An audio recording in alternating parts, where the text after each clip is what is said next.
Hey, Ross Draver. Hope you're doing well. I hope you're staying safe. We are continuing in our series called The Remedy, where we look at a method on how to deal with our fears and anxieties. Last week, we looked at Luke 12, and I encourage you to watch it if you haven't, but we focused on how we should trust that God will provide for us.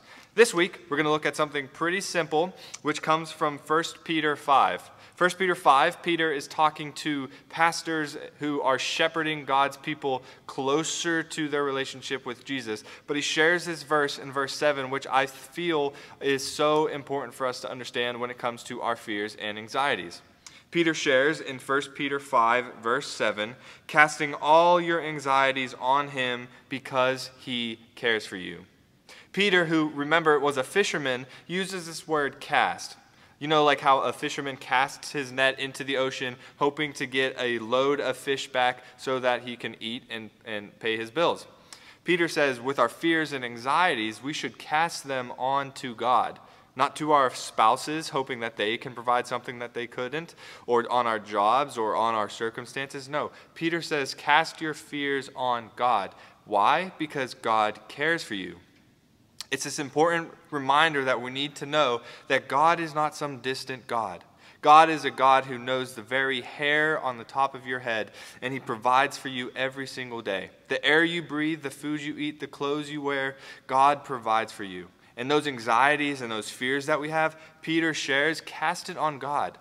Because when we cast it on God, we receive back not more fear and anxiety, we receive peace. We receive hope and confidence to move forward in our day.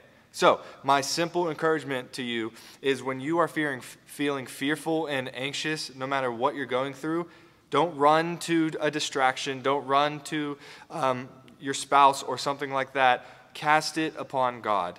Because the Bible is very clear that God cares for you, and he urges you as a good father to cast your care and anxiety upon him, because he will take care of you. And we all want a father that would take care of us. And the Bible teaches that God for sure is that good father. That's why we sing that beautiful song. He's a good, good father. He's not going to abandon us. He's not going to leave us when things get rough. And when we're going through things, he's not going to say, get over it. He's going to love on us. He's going to care about us. And he calls us to come to him with our fears and anxieties and cast it upon him. Because when we do, we receive his peace and his joy and his hope for our lives, for the day we are living in that present moment. So, cast your care on God because he loves you and cares for you. God bless.